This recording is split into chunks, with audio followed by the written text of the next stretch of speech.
नमस्कार।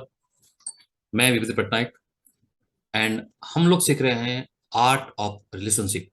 दोस्तों, ये आर्ट ऑफ रिलेशनशिप में आज देखेंगे स्टेजेस ऑफ रिलेशनशिप।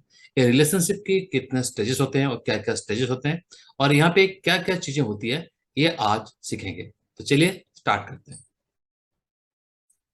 तो जो स्टेज वन है वो है इंट्रोडक्शन स्टेज। इसमें क्या होता है? इंट्रोडक्शन स्टेज में जो हमारी रिलेशनशिप स्टार्ट होता है उसमें क्या होता है? जान पहचान होता है। हम लोग क्या करते हैं? उनके नाम जानते हैं, वो कहाँ से बिलोंग करते हैं, क्या करते हैं। तो इस सब के बारे में ये जो पता चलता है, ये स्टेज वन होता है। ये इंट्रोडक्शन स्टेज होता है, राइट। और इस स्टेज को कोई भी सीरियसली नहीं लेता, क्योंकि यहाँ पे लोग जस्ट आप उनके नाम जानते हैं, वो क्या करते हैं, कहाँ से हैं, तो वगैरह वगैरह उनके बारे में थोड़ा सा डेटा हम लेते हैं, हमारे बारे में थोड़ा सा डेटा उनको देते हैं। और जो स्टेज वन है वो कहीं भी हो सकता है। वो आपको ट्रेन में हो सकता है, बस में हो सकता है, प्लेन में हो सकता है, आप कहीं जा रहे हैं घूमने वहीं हो सकता है, कहीं पे भी हो सकता है। और स्टेज वन की जो रिलेशनशिप है, इसको हम लोग एक्चुअली में रिलेशनशिप नहीं कहते, लेकिन कोई भी रिलेशनशिप स्टार्ट होने से पहले जो स्टेज वन है, जिसको हम लोग कहते हैं इंट्रोडक्शन स्टेज। यहाँ पे क्या होता है? इंट्रोडक्शन होता है। यहाँ पे एक दूसरे को जानते हैं, नाम से जानते हैं, और इसमें हम लोग ज्यादा डीप डेप्थ नहीं जाते, राइट। तो ये होता है स्टेज वन। उसके बाद क्या होता है? उसके बाद जो रिश्ता होता है वो है स्टेज टू। स्टेज टू में क्या होता है? जैसे कि यहाँ पे रिलेशनशिप होता है, वहां पे इमोशन नहीं होता और पर्सनल अट्रैक्शन भी नहीं होता, राइट। और ये जो स्टेज टू वाला रिलेशनशिप क्या होता है? हमारे नाइबर, जो हमारे आस पड़ोस रहते हैं, हम लोग उनको हर रोज मिलते हैं, हर रोज बात करते हैं, लेकिन उनके साथ हमारे कोई इमोशंस नहीं होते हैं, उनके साथ हमारा कोई पर्सनल अट्रैक्शन नहीं होता है। अच्छा है तो है, नहीं तो नहीं, मिला तो मिला, नहीं तो नहीं। तो हाँ, थोड़ा बहुत केयरिंग होता है, लेकिन उससे ज्यादा कुछ नहीं होता। जो कि हमारे आस पड़ोस के नाइबर रहते हैं, ये हमारे स्टेज टू रिलेशनशिप होता है, राइट। और क्या होता है? आपकी आपने स्कूल में पढ़ रहे हैं या कॉलेज में पढ़ रहे हैं या यूनिवर्सिटी में पढ़ रहे हैं, तो आपके साथ क्लासमेट है। मान लीजिए आपके क्लास में 50 बच्चे हैं, और ये 50 बच्चों की 50 बच्चे जो है वो आपको जानते हैं, आपके नाम जानते हैं, आपको पहचानते हैं, लेकिन इनके साथ कुछ खास रिलेशनशिप नहीं होता है। जब भी देखते हैं, हेलो हाय, हेलो हाय करके हम लोग यहाँ से निकल जाते हैं।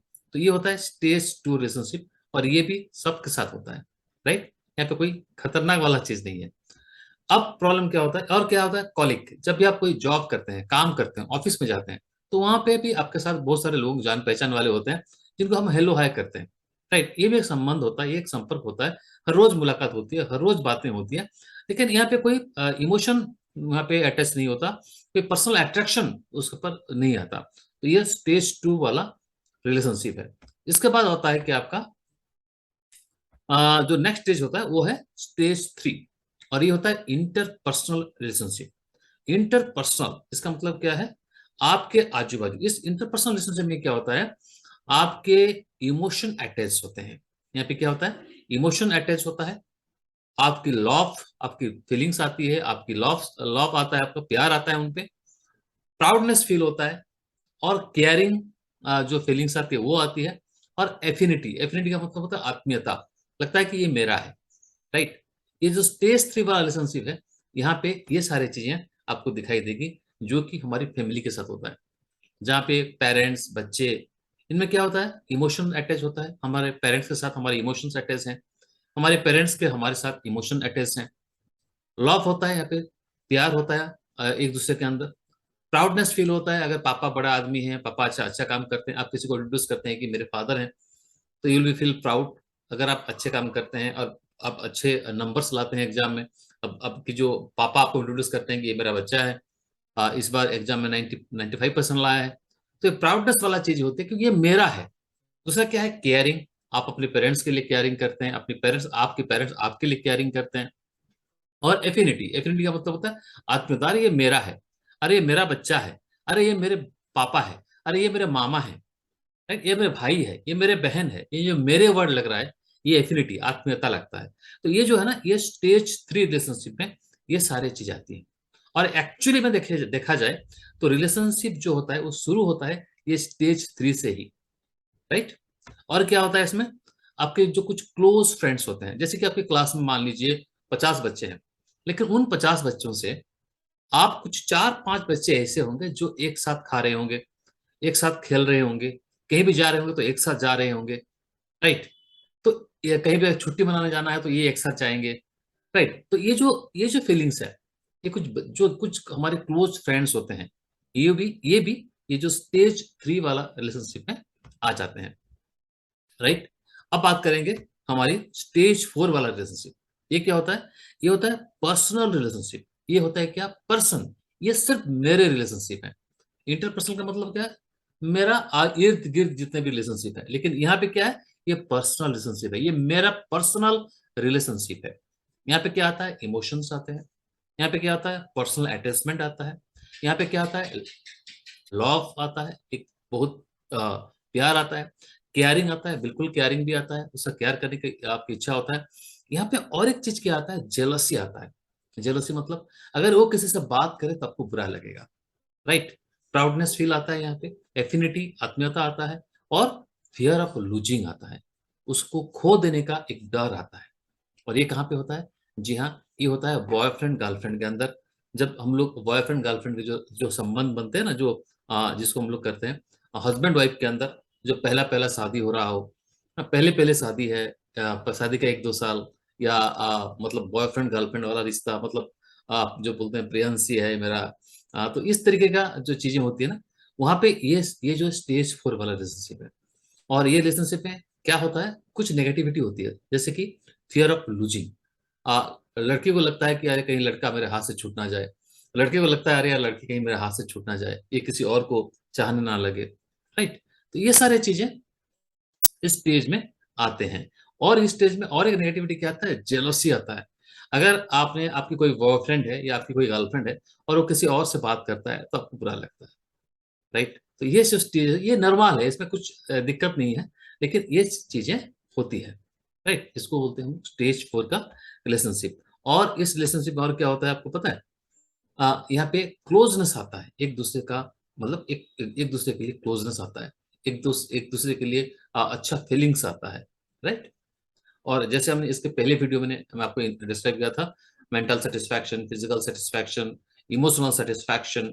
हाँ, तो उसके बाद क्या होता है कि आपकी साइको जो है लॉजिकल सेटिस्फैक्शन और स्पिरिचुअल सेटिस्फैक्शन, ये सारे सेटिस्फैक्शन जो है इस रिलेशनशिप में आपको मिलते हैं।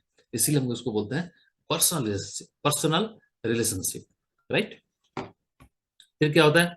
और एक टाइप का रिलेशनशिप होता है जिसको हम लोग बोलते हैं एक्सट्रीम रिलेशनशिप। ये एक्सट्रीम जो रिलेशनशिप है ना, ये बड़ा खतरनाक रिलेशनशिप होता है। ये क्या होता है? यहाँ पे एक्सट्रीम इमोशन होता है। इमोशन क्या होता है? एक्सट्रीम होता है। यहाँ पे क्या होता है? एक्सट्रीम पर्सनल अटैचमेंट होता है। यहाँ पे क्या होता है? लव तो होता ही है, लेकिन उसके साथ एक्सट्रीम जेलसी भी आता है। और यहाँ पे एक्सट्रीम फियर ऑफ लूजिंग आता है। यहाँ पे जो कुछ भी होता है वो सारे एक्सट्रीम होते हैं। इसीलिए ये जो स्टेज है, इसको आपको अवॉइड करना चाहिए। क्यों अवॉइड करना चाहिए? क्योंकि ये रिलेशनशिप आपकी अच्छी वाली रिलेशनशिप को खत्म कर सकता है। आपकी जो स्टेज 4 वाला रिलेशनशिप है वो बहुत अच्छा है, लेकिन ये स्टेज 5 उसका प्रमोशन नहीं है, ये उसका डिमोशन है। यानी कि स्टेज 5 वाला रिलेशनशिप अगर आप आते हैं, यहाँ पे एक्सट्रीम अगर आपकी संबंध बन जाते हैं तो आपके लिए खतरनाक है।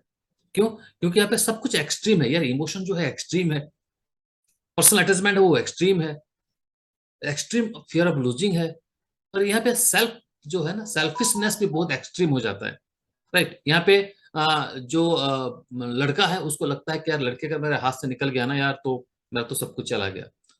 लड़की समझती है कि अगर भाई लड़का अगर मेरे हाथ से निकल गया तो मेरा सब कुछ चला गया, मैं बिल्कुल पागल हो जाऊंगी, मैं इसके बिना जी नहीं सकती। रियलिटी में ये होता नहीं है। बट जब अगर आप स्टेज 5 में हैं तो आप एक डेंजरस स्टेज में हैं, राइट।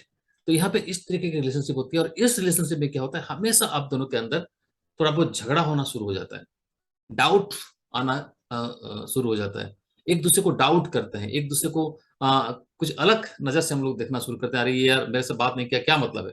अरे आधा घंटा लेट आई, मतलब कहीं किसी और के साथ ये आधा घंटा थी क्या? तो ये जो डाउट वाला चीज होती है ना, वो स्टेज 5 में आता है। तो कोशिश करिए कि स्टेज 5 रिलेशनशिप आपके जीवन में आए ही ना, क्योंकि ये जो है ना बड़ा खतरनाक रिलेशनशिप है। और यहाँ पे क्या होता है ना, पता है आपको? यहाँ पे एंटी सोशल जो फीलिंग्स आती है, या फिर क्राइम माइंडसेट आता है।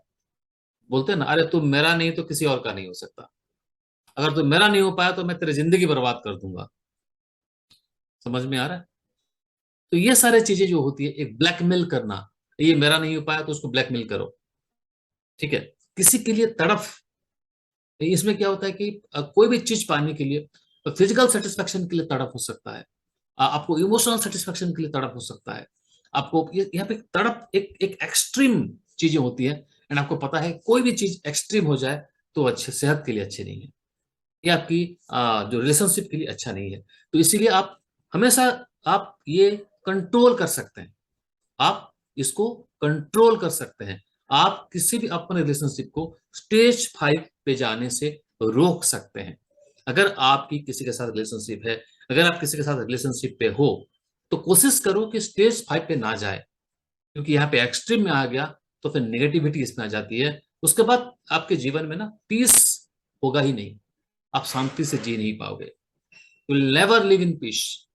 आपके जीवन से शांति नाम की चीज वो चली जाएगी, क्योंकि ये पे सब कुछ एक्सट्रीम है, everything is extreme, right?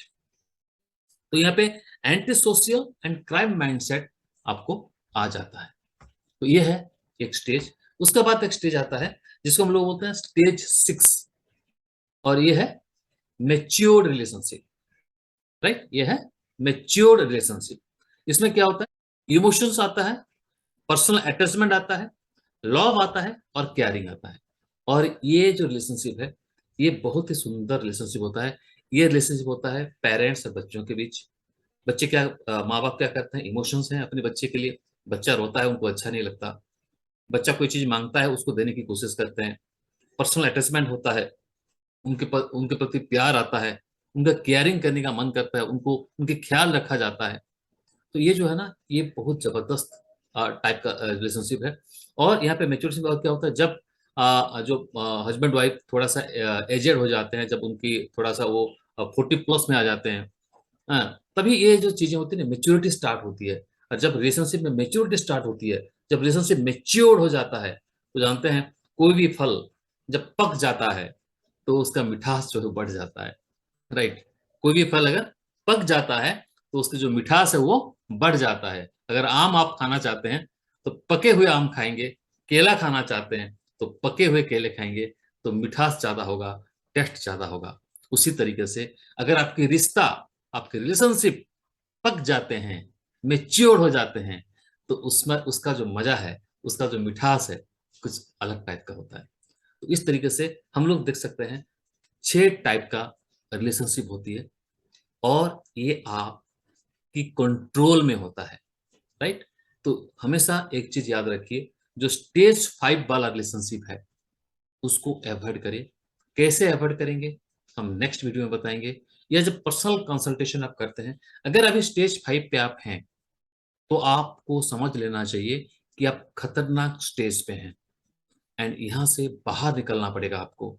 Either you have to back stage 4 और you have to come stage 6। Don't stay in stage 5, because ये जो स्टेज है, ये आपको पहले ही बताया एंटी सोशल है। और ये क्या होता है, इसमें आपको माइंडसेट जो है ना, वो बड़ा क्राइम माइंडसेट होता है।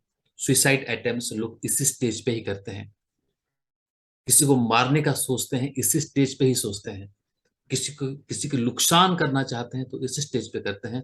तो मेरा रिक्वेस्ट है आप सभी से, अब आपको पता चल चुका है, अब आप अपने जो रिलेशनशिप है उसके ऊपर काम करिए।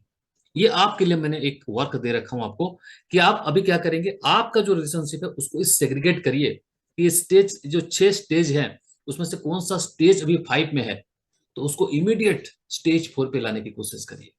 इसका बहुत सारे जो फॉर्मूलेस हैं, फॉर्मूला है वहां पे, बहुत सारा स्ट्रेटेजी है जिसमें हम लोग अपने रिलेशनशिप को ब्रेक लगा सकते हैं स्टेज 4 पे ही, right? So thank you everyone, thank you very much. I hope आज का वीडियो आपके लिए एक आई ओपनिंग वीडियो होगा, एंड आज का इस वीडियो से आपको बहुत कुछ सीखने को मिलेगा। सो thank you very much. Please please please subscribe this YouTube channel, और इस वीडियो को जरूर शेयर करिए हर वो लोगों से जिनके साथ आप रिलेशनशिप में हैं, जिनको आप चाहते हैं, जिनसे आप प्यार करते हैं, चाहे वो आपके बच्चे हो, चाहे आपकी गर्लफ्रेंड हो, चाहे आपके बॉयफ्रेंड हो, चाहे कोई भी फ्रेंड हो। Please share this. Thank you very much. Thank you very much. Thank you.